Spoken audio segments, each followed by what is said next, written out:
Welcome into another live episode of Bully Ball on the Gold Standard Podcast Network. We're going to be talking Christian McCaffrey on the Madden cover.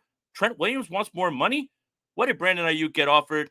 And maybe a stat that's a little bit surprising for Brock Purdy haters. Stick around.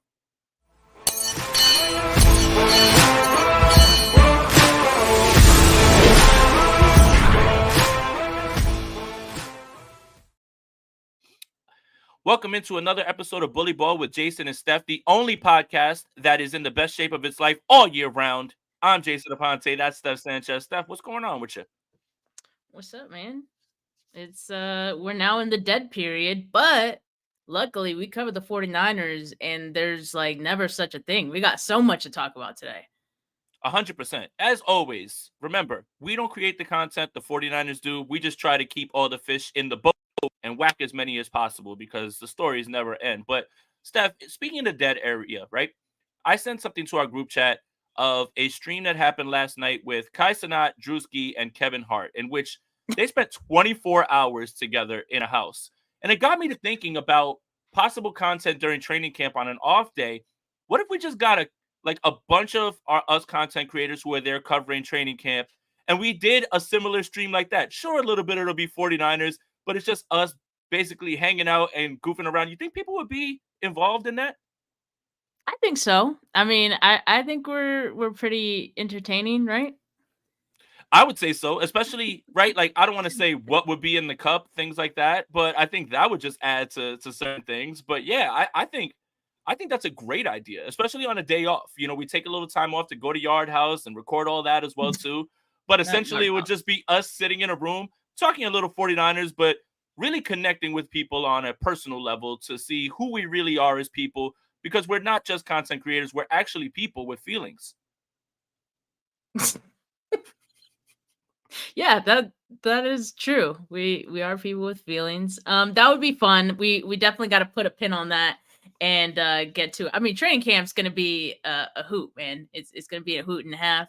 All the homies. We're gonna be walking in like Stephen A. walking into the NBA finals. If Bro you thinks saw he's that. on the team. We think we're on the team. And so yeah, that'll be good fun. But yeah, I mean, right now we're just chilling, we're touching grass a little bit, and we're gonna give you some of this 49ers news and updates that we got for you. Well, speaking about feelings, nobody has feelings like 49ers fans. And today it was revealed that Christian McCaffrey is going to be the cover athlete on Madden. And of course, this sparks a conversation about the good old Madden curse. Now, before we get into all of that, I want to say the actual curse isn't a Madden cover, it's slogans. Quest for Six, Brick by Brick, Revenge Tour. Let's get slogans out of here first before we get into whatever goes on with Madden covers, because the slogans are killing me. How about just win the damn thing? Anyone but the Kansas City Chiefs? Maybe those should be the slogans. But I did want to point out before we get into this whole idea about curses, Josh Allen was on the cover last year. He did pretty good. I think he was a long Stephon Diggs catch from a touchdown and a missed field goal away from knocking off the Chiefs. And Patrick Mahomes was the other cover athlete in 2022. As you guys know, 2023 was John Madden on the cover, because he passed away. Rest in peace. But Patrick Mahomes won a Super Bowl in 2022. So, Steph, my God, Christian McCaffrey is on the cover. It's over, right? Pack the whole season up. I think the real Madden curse were the friends we made along the way. Perfect. But no, Perfect. the real Madden curse is actually not the Madden curse at all. It's if I draft Christian McCaffrey first overall in my Aha. fantasy league. That's what you really need to be worried about if that happens, because I am cursed. But no, there is no Madden curse. And you just mentioned like Patrick Mahomes, right? Winning the Super Bowl after he had made the cover, at that point, there's no excuse for anyone to even believe that this is still a thing. It hasn't been a thing for a long time. It did have a strong history though It at did. one point, right? It did, but I think we're beyond that point. And the thing that I've kind of noticed is that people kind of use the Madden curse as an excuse to explain why a player, why a team, falls off in a season or gets hurt in a season, why things just don't work out the way they wanted them to. And really we shouldn't be using that excuse. It's like you say, Jay, it's like win it or get lost, right? Like that's it. I mean, the 49ers are a Super Bowl or bust at this point, and there shouldn't be a Madden curse getting in the way of that. And if there is, there's probably bigger problems.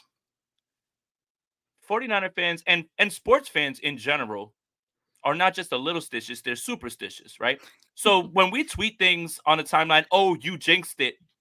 I'd like to think that if I had any sort of power to jinx or empower the 49ers, I would have already seen us win a bowl, right? Everyone has their lucky outfit, their lucky plate of food, their lucky drink, whatever it is that, and if it works for you, it works for you. I'm not telling you how to fan, right? And I think that's part of the fun of being a fan. But I love like when I tweet something out there like you're jinxing it. And I'm like, man, if I could help this team with words or any sort of jinx or reverse jinx, I would have. We already had 2 or 3 bowls at this point. But it is interesting to talk about because there is a long history of it, right? Some of it is related, some of it is a down season. But I think over the years, especially lately, we've kind of gotten over that. And I think more often than not, that is kind of done with the last 2, right? Like, I understand. Josh Allen turned the ball over a lot last year, right? But they did make the divisional round. And he was very close. Again, if Stephon Diggs catches that surefire touchdown, which bounced off his arms, and his kicker made a kick, who's to say that they wouldn't have, broken the curse? Now, is the curse their team doesn't win it all? Well, Patrick Mahomes in 2022 was on the cover with Tom Brady. Tom Brady didn't have a bad season. The Bucs did, but the Chiefs went on and they won the Super Bowl. So yeah, it's a lot of, I guess right now, just old history and the way the 49ers fans and sports fans are in terms of being superstitious, which, do whatever it is that, pleases you, fan however you want to fan, but I'm not too worried about it, especially with the previous history lately. Yeah, I'm definitely not worried about it. I feel like most fans are getting to the point of like no longer worrying about it just because for the last few years it hasn't been a thing. But yeah, because I remember like some time ago, Patrick Willis, like maybe it was just a Photoshop, but like he was in the running for it, or just one of his good seasons that he had. And I remember thinking at that time like, hey, it'd be really cool to see a 49er player on here. But then that, again, at that time was met with a lot of fans thinking, no, like, don't jinx him like that. He's gonna get injured or something like that. So I'm not worried about that with Christian. But let's get back to the fact of just Christian deserving this, right? Mm-hmm. What an incredible season he had in 2023. Like all of the accolades that he's gotten to this point. And the cherry on top is this, as he calls it, a lifelong dream of his, getting the Madden cover. I mean, that's pretty awesome, right? And I know I saw the story. I think it was Nick Wagner that posted it. Rob sent it to us earlier that Christian McCaffrey used to play Madden, only throwing to his dad and Rod Smith. And, Hey, 2 decades later, he's on the cover. That's a smart strategy right there. Again, Christian McCaffrey, high football IQ, high Madden IQ also. I think the real curse is slogans. So I don't want any more Quest for Six, Revenge Tour, Brick by Brick. I think those should all be out the window. And if we're going to come up with a slogan, it's just win the damn thing or I'm going to lose my mind. But the other curse is, damn it, I have to buy this game now, don't I? I haven't bought a Madden in how long? And now EA drops this. You back in. Right. EA drops this with Christian McCaffrey on the cover, and I've got to buy a hard copy now because usually I just generally on my PlayStation, I'll download I'll just download the copy. I don't need it, right? Like I don't need who needs physical disc, but I need that one. And then EA is coming out with NCAA football, and it's just like, damn it. Now we got to buy the game. So the real curse is EA has reeled us back into this game that they refuse to improve on because there is no competition when it comes to NFL games. So I think, again, I'm really against slogans, and EA, you're really, really sneaky with this one because now you got 49er fans like, damn it, if I don't have a system, I got to buy one now, and I want to buy the game. I guess I have to buy Madden now. This is horrible.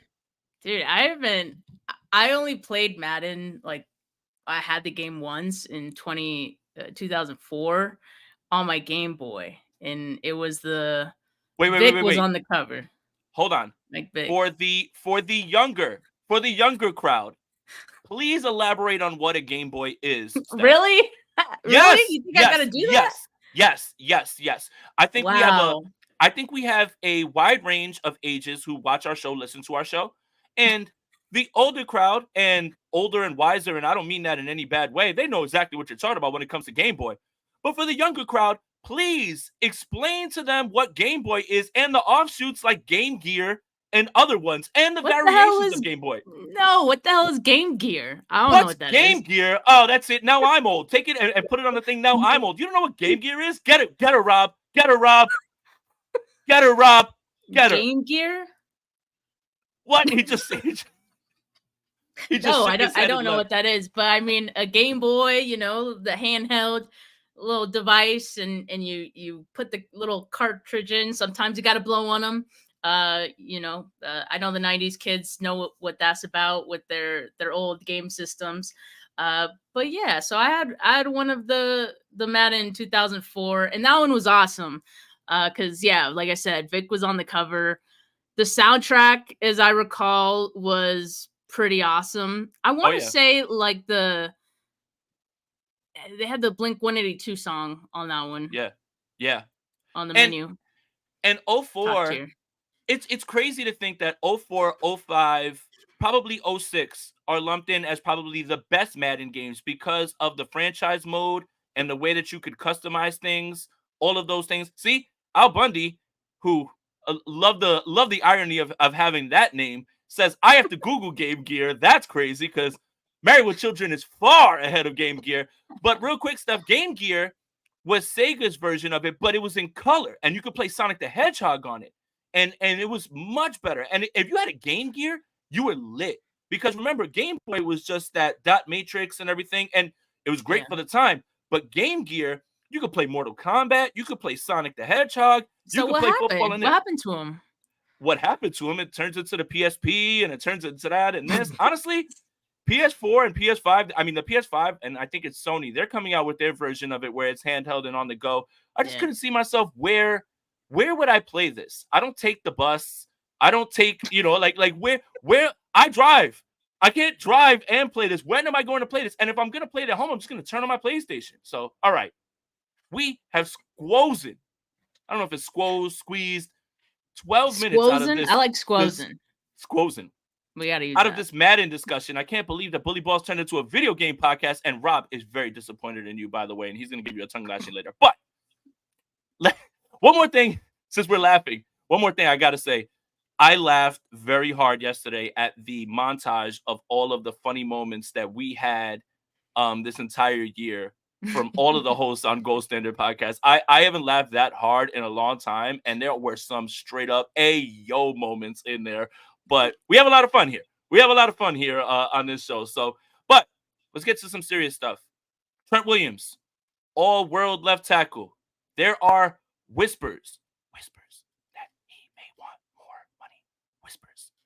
Now, between all of us, we all kind of expected Trent Williams to be year to year, depending on how he could put himself through the full season, 36, 37 years old, not a spring chicken, still the best in the world. But I think the best way to go through this is we don't know if this is true. And Jeremy Fowler actually clarified his report in saying, Thank God. I don't have anything concrete, but I've heard it enough that I feel comfortable saying it. So it kind of goes back to what we were talking about, Steph, earlier in the year about anything's possible, right? Like anything can happen. Like, Yeah. Again, We love so that we're kind back of here. reporting. We do. But let's just say Trent Williams is looking for a bag. Let's go through. You give a pro, I give a pro. Then you give a con, I give a con. Give me your first pro of Trent Williams getting an extension and extra money. For the 49ers, for fans, it means that there's a higher chance that Trent Williams plays longer than maybe, he would if he doesn't get this extension. That's one. Okay. My pro is I think he's excited of the prospect of covering Brock Purdy's blind side, and he's kind of been rejuvenated by the idea of like, I want to play with this kid as long as I can. I'm still very good, and he's still a very good quarterback. Now, Steph, a con. Man, I honestly don't have too much. I mean, obviously, the 49ers, we know, are starting to get a little strapped for cash. So this could complicate things a bit. Of course, you talk about Brock Purdy. He's due for a mega deal next off season. So does this muddy the water a little bit? Possibly. So I'd say that's one con. I'd say the other con is obviously the salary cap, but if there is, God forbid, knock on wood, some sort of fall off or some sort of injury that continues to tie up this money while this happens, that's it's less of a con and more of a concern, right? Like you have to look at this like through the lens of everything. So obviously you bring up salary cap, I bring up, you never know when it's coming in the NFL, even though Trent has just been incredible. And I would have a hard time saying no to him. I would have a very hard time saying no to him. Now, give me another pro. Just on that, I mean, yeah, he's 36 next month, so that is definitely a concern. Another pro is that the 49ers, as we know, are pretty good at structuring their contracts in such a way that if he does get a new deal, we can assume that the first couple years would possibly lower his salary or his cap hit for the 49ers. So I think that'd be a pro. That's a very good one. Here's another pro. The 49ers and our fans and all of us have been concerned about who is going to take the reins at left tackle because there would be a huge dip. But what if we can kick that can further down the road? Further down the road and just say, hey, Trent Williams is here to stay. That's a huge pro, right? Okay. One last con, and then I have one last con.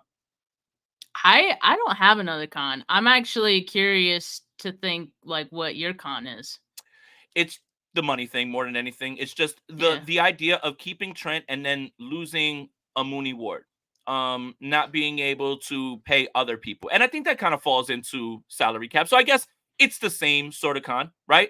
But when you look at the level of play and when you look at what I think is him looking at Brock Purdy and this team and saying, man, I want to stay here and I want to play with this quarterback because I believe in him so much, which I think a little bit of it was like right after that Philadelphia game, Trent was very somber and talking about, I don't know if I can keep doing this. I don't know if I can keep doing this. And then you have this year where you get so close. Trent plays in his first Super Bowl and he's like, wait a minute. I don't know if I can walk away from this. So I actually see a lot of better things than bad things.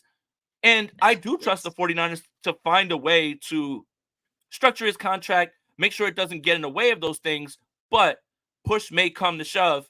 And if you have to choose between a 38-year-old Trent Williams or maybe a Dre Greenlaw or a Mooney Ward or someone else, that's when things are going to get a little bit tricky. So I think that's the only real concern that I have. When it comes to paying certain players, there are some easy decisions. I think Christian McCaffrey wanting more money, and like that was probably an easy decision for the 49ers. And quite frankly, there's not much to argue against Christian McCaffrey wanting more money. And you can even argue that even with the raise that he got, like he is still underpaid for like the value that he brings to this team. So I think the 49ers more than happy to give that to him.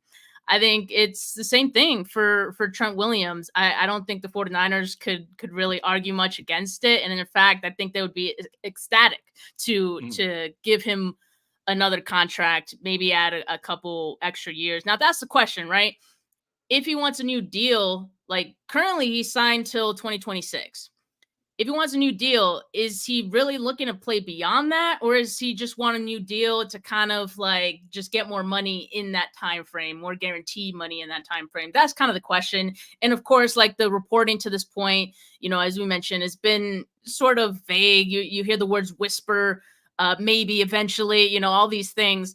I think it's coming. I think Matt Mayoko added a little more color to the conversation, and he just said like he doesn't anticipate that Trent's going to want something this year, but, maybe after next year, it could be a possibility. So, I mean, I think already the 49ers can kick the can down the road. But yeah, looking at all the pros from the 49ers standpoint and even Trent's, I think it's a win-win all around. So I wouldn't even be mad if they got it done like this offseason. I just think they have other maybe pressing negotiations right now to work on, right? But yeah, I mean that would be a no-brainer to me.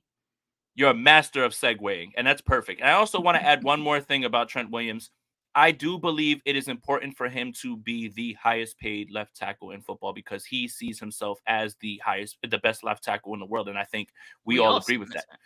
Yeah. Right? Like he literally asked for just a little bit more money than Bakhtiari, and it's just goes to show the petty too. It's like not even like a few million. He was just like $100,000 more, right? And I don't blame him, right? Like you're the best in the world. You want to be paid like the best in the world. You got to continue to show that. But I do believe that that is something also that he really enjoys. But segueing to the next big thing, and probably the biggest thing going on in 49ers world right now, apparently Brandon Aiyuk has had an offer.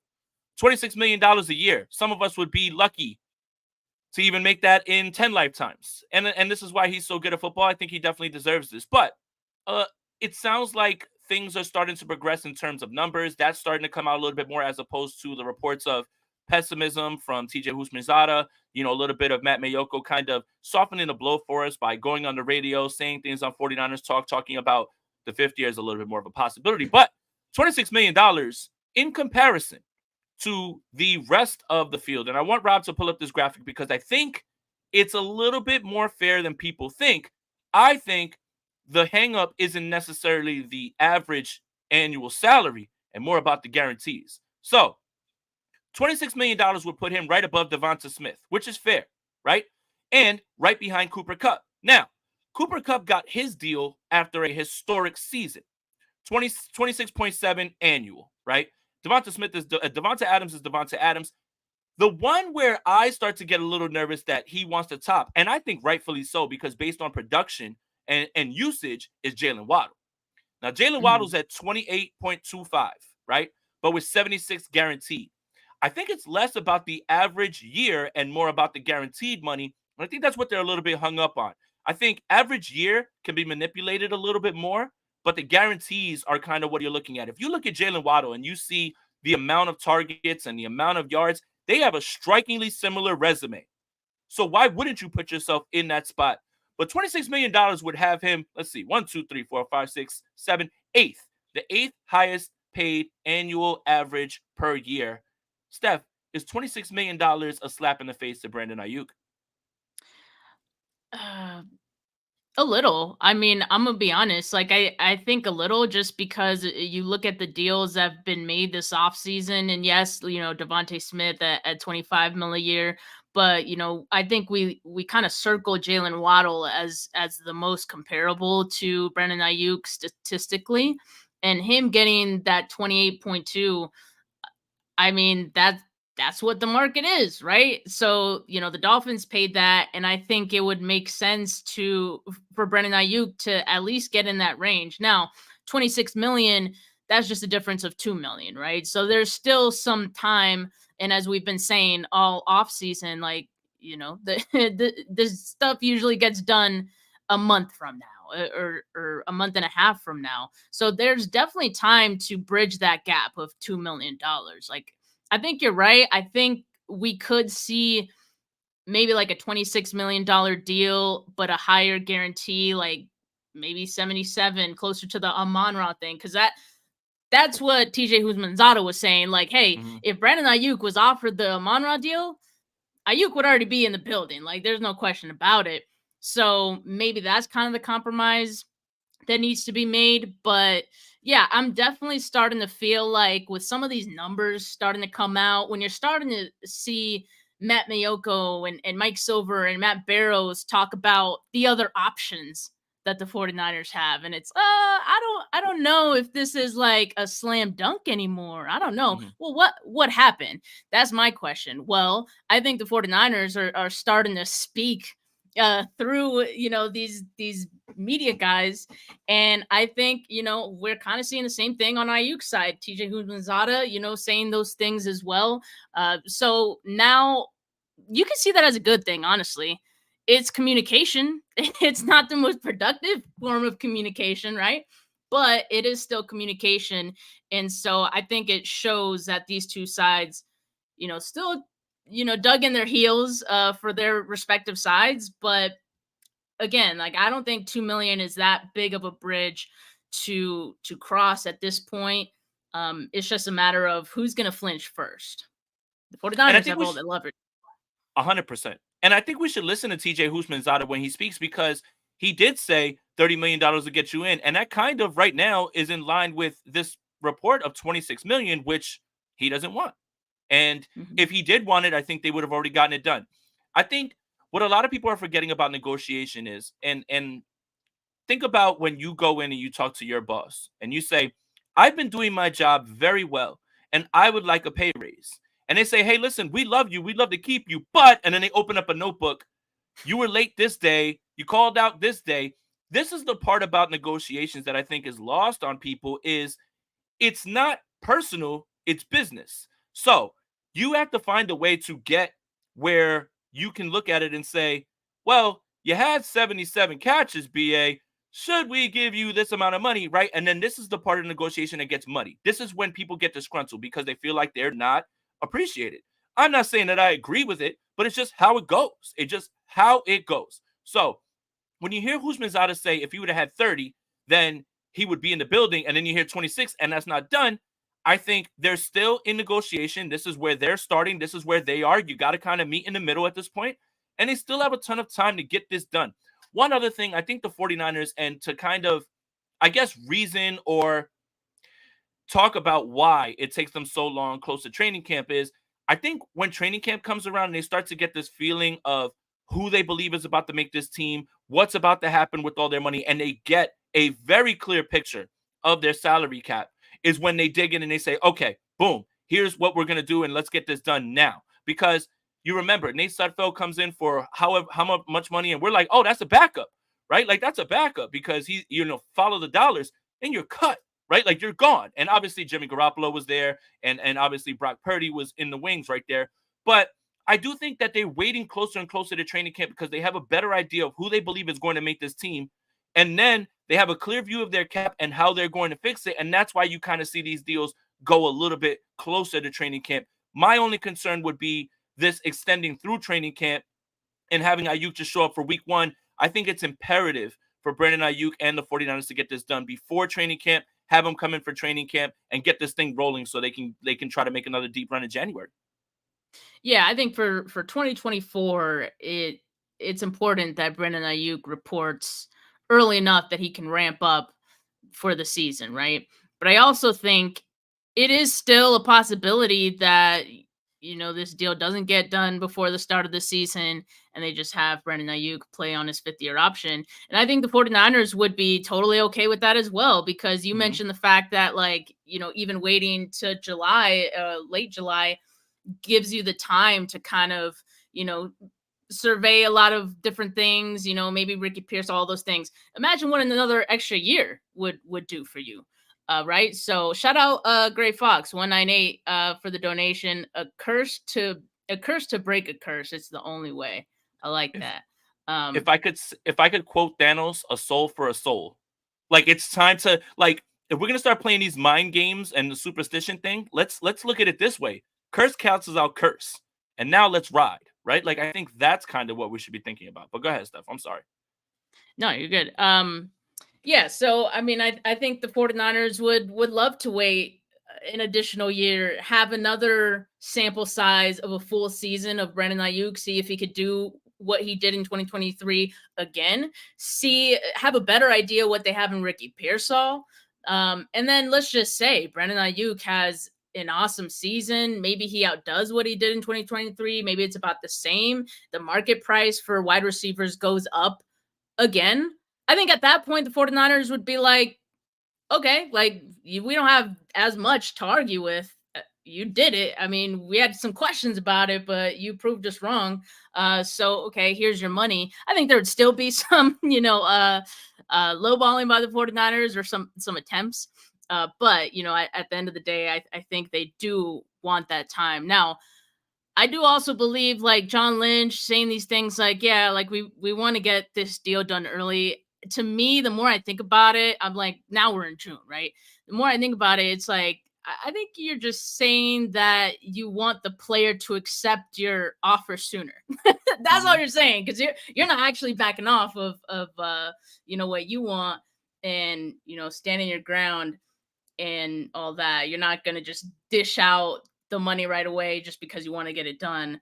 that's not what they're saying. It's just like, we want the player to accept this offer sooner. We'd love that. But as we know, that's not the reality of these situations. So that's why we continue to see this happen in the 11th hour of the offseason. Betting on yourself in football is harder than betting on yourself in baseball or basketball because of the injury risk, right? Like Yeah. if Brandon Aiyuk decided to do that, that's a bold move. It is because of that fear of injury, right? In baseball, when a guy wants a contract and he bets on himself, Aaron Judge did it, and he has 62 home runs and literally just got the bag. Like you can do that in other sports with less of an injury risk. The reason that football players are so adamant about getting their money right now is because tomorrow's never promised in this game. And that's why I feel so poorly for football players, because this game, when it's done with you, it don't love you back. When you're no longer a value to the team and you're injured or you're not producing, you will be an insurance salesman. Like this game does not like take into consideration like, oh, he was really good and we enjoyed. No, this is a results driven business to the point of like, we can get rid of you immediately. So that's why I'm always for every single football player getting every single dollar that they feel they deserve and that they want. Because this game is mean, the business is ruthless, and it gets really muddy when it gets to these negotiations, especially with the hard salary cap. So I 100% understand that. So betting on himself is a little bit harder in this sport, but it is possible. And if you do bet on yourself and you end up eclipsing this incredibly efficient season that Brandon Aiyuk just had of 1,300 yards on 77 catches, then yeah, you walk back and say, yeah, now here's the bill, right? But does he do that? I don't know. I wouldn't. If I was a football player, I would not. Now, he obviously can't hold out. The only scenario, and this would be like, this thing would have to get so far gone in terms of how far apart they are, and the relationship would just have to completely sever, would be that you see Brandon Aiyuk hold out during the season and come back week 8 so he doesn't lose an accrued season. Because because he can't just sit out the year. Actually, he'll be right back in the same situation. And that never goes well. Look at Le'Veon Bell. That never goes well. That never goes well, ever. It damages your reputation. You're out of football shape. You haven't played. Le'Veon Bell was never the same after that. I don't foresee that. But that's probably worst case scenario, in my opinion, in this. And I don't think that's going to happen. Steph, I'm going to reiterate one more time. The 49ers and Brandon Aiyuk get this thing done closer to training camp, and we all look at this whole situation and the conversation around it and laugh. I'm here to double and triple down. If I'm gonna go down, I'm gonna go down with this prediction and this take. Yeah, I think you're right. I still stand with that as well. While the reporting has gotten a little more negative, I guess you could say. Like I said, I think it's clear that these two sides are communicating like through media, through all friends, all that, which I see as a good thing. There's communication happening, and they're going to be able to bridge the gap. I wouldn't be surprised if the final number is closer to the 26 million. I just think that's like, the 49ers don't have too much of a reason to move off that number. It's all on Brandon Aiyuk to accept or not. Again, like I do think they are gonna have some compromise to get closer to the middle, but there's no reason for them to go too out of their way to do that. So yeah, I think it gets done, and we'll look back on it and not bat an eye.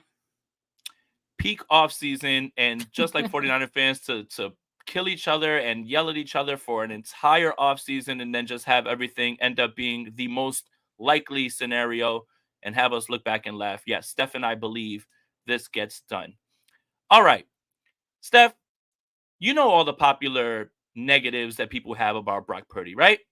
Carried by the offense, carried by Shanahan, dink and dunk. Well, PFF put out an article, and by the way, PFF grades are not perfect, but when they back up my narrative and they give me something interesting to talk about, then yeah, I'm all in on this.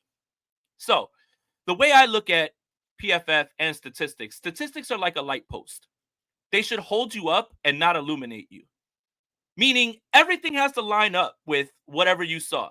That shouldn't like tell you a story that you can't see with your eyes, right? So having said that, everyone likes to call Brock Purdy a check down merchant and, just throws it to Debo, just throws it to McCaffrey, right? So I think a lot of people would be under the impression that in the short intermediate windows, he'd probably be one of the top 10 passers in the league. Would you say, Steph? That's what I would have thought. Yep.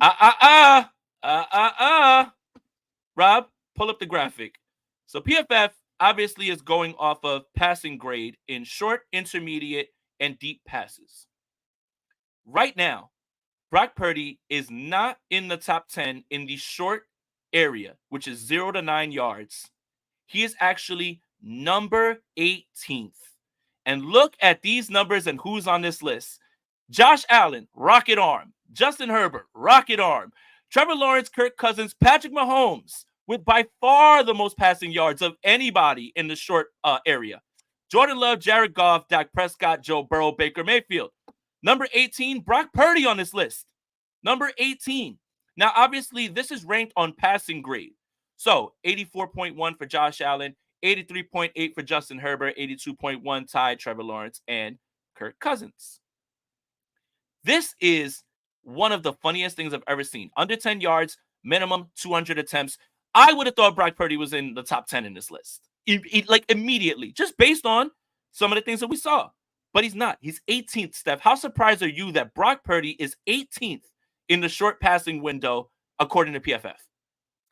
I mean, I'm pretty surprised. And look, this also just goes back to PFF not being the Bible of like football It is not. Statistics. And we know that passing the grading and how it works is subjective. It's usually done by a single person for each game and all that. And then it's done by a group. So it's an aggregate score, right? Like, yeah. I didn't mean to cut you off, but like I had a little peek into PFF's process when I was doing data collection for them. You do the data collecting, meaning you tag every player in the positions that they are. You send it to PFF. Someone grades it. 10 people grade it. Then they send it to a board of former scouts who aggregate the score, and that's how you get to the score. So it's very much subjective. Like, it is very much subjective, to Steph's point.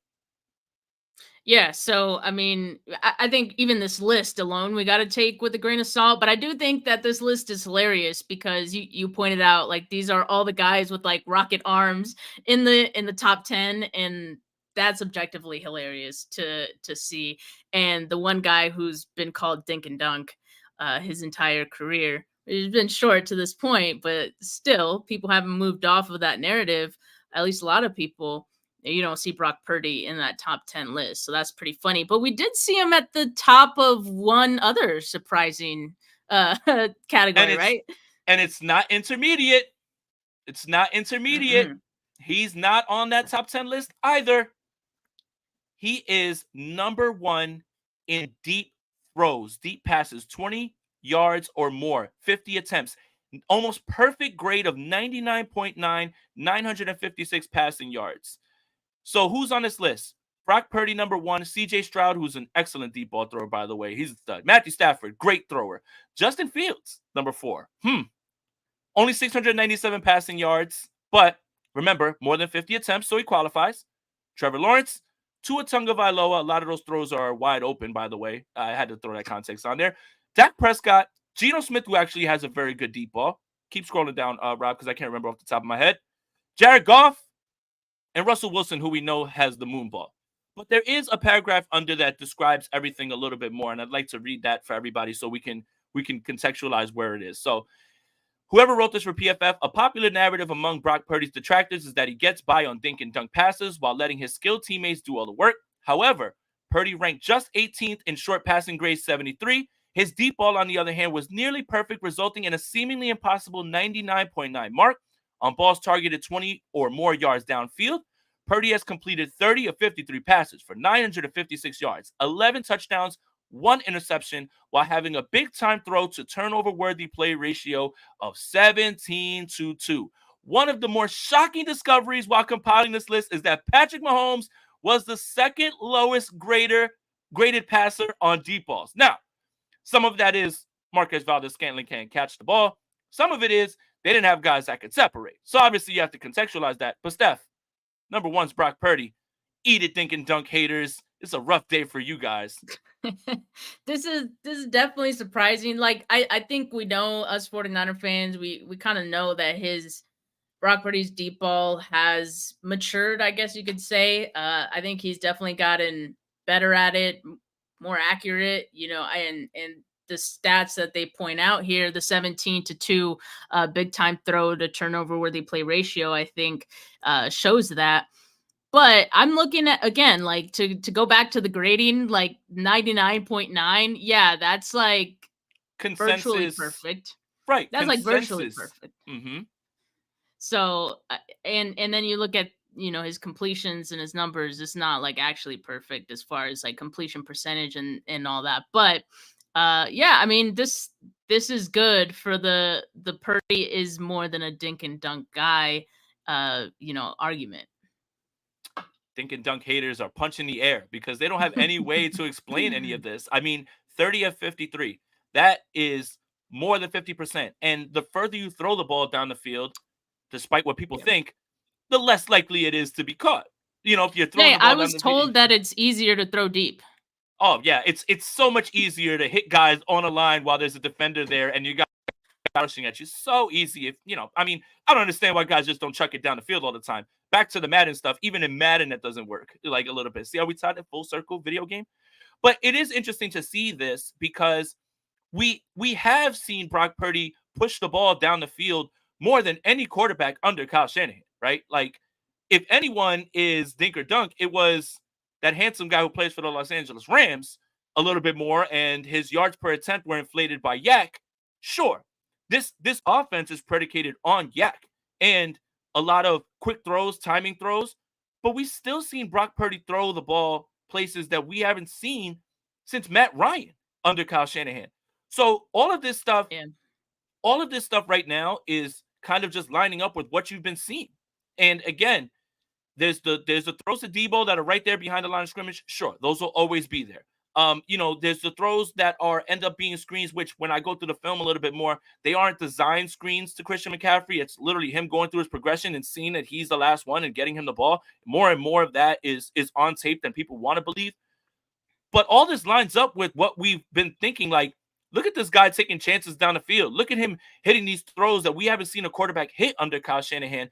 Even if the attempts are lower, they're still higher than any quarterback that the 49ers have had under Kyle Shanahan. It's pretty easy. And there's reason to believe that, we'll see even more of that this year. One, because, I think, we might see the 49ers pass even just a little bit more than they did last season, which even last season, while they were like the highest in rushing attempts, they did pass the ball more. I think we see that again with this 49ers team and with Brock Purdy. And I think it is not even crazy to believe that Brock Purdy could be more accurate on some of these passes as well as he gets more comfortable and works on his mechanics in the off season to build some more strength, get some more zip on the ball, all those things that quarterbacks work on in the off season. So I'm excited for this year and just seeing what Brock does to further silence the haters, because I mean, I feel like he's done enough to do that, and yet there's still a lot of people who believe what they do on Brock. And let's not forget, adding Jacob Cowing and Ricky Pearsall, doesn't this lend to the idea of like we want separators up top a little bit more, because we have seen Brock hit these throws that how many times did we watch Kyle Shanahan while Jimmy Garoppolo was the quarterback or anyone else literally throw his playbook down because he designed a shot that gets turned down for a much more difficult, shorter throw. Like literally right now, it's literally now this team is looking at Brock saying, wow, he's actually hitting the throws we're designing for him. Let's get him some more help and get him some more speed for guys to separate and get up a little bit top. All this stuff is lining up, Steph. It's a very exciting time right now when it comes to Brock Purdy, because an entire offseason with no injury, only can get stronger, only can get better. I think this is what a lot of fans are excited about coming into the season, because there was so much uncertainty last season with Brock Purdy in terms of, man, is he going to have the arm strength? What's going to happen? Is he going to be the same guy? Well, man, he put together a pretty damn efficient season where he ended up as one of the MVP candidates. There is still room for Brock, even if the statistics don't bear them out, to improve. And I think we have been a proponent of that the entire offseason. Let Kyle Shanahan cook, man, and Brock Purdy definitely does that. So I think that's why like we see Kyle lean into that a little bit more because I mean he's finally able to show what he has in his bag as a play caller, and so yeah, it should just be another fun season. And by the way, you mentioned Ricky Pearsall. You know, it sounds like that connection between him and Brock already kind of blossoming through minicamp. Can't wait to see that in training camp. Yeah. I think, again, we know what this team is. We know what certain guys are. We know George Kittle, right? Like, he may not have to practice at all. We know what Christian McCaffrey is. We know what Debo is. You know, Brandon Aiyuk, we expect to be there. It's right now, training camp is about guys returning from injury. What does Hufanga look like? Who says, like, he's going to be week 1, so I guess that's out the window.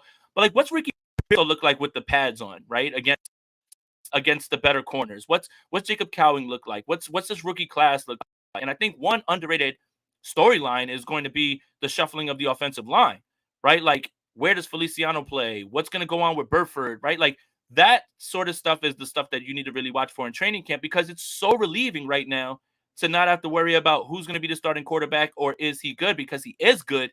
Now we can just kind of focus the rest of the team and just the ancillary parts that are going to contribute to this team making a run.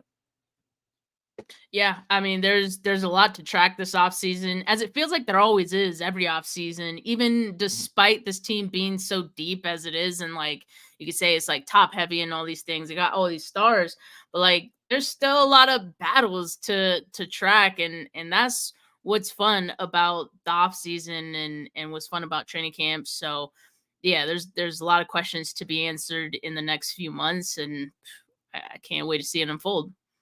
And to recap today's episode, Christian McCaffrey being on the Madden cover is not a curse. Let's grow up. Trent Williams may want some money. There's a lot of good things about it. There's some things that could be bad.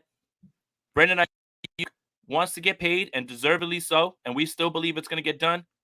And Brock Purdy's shutting up the dink and dunk haters all over the place with this article that PFF put out, which fully supports my narrative and this segment on the podcast.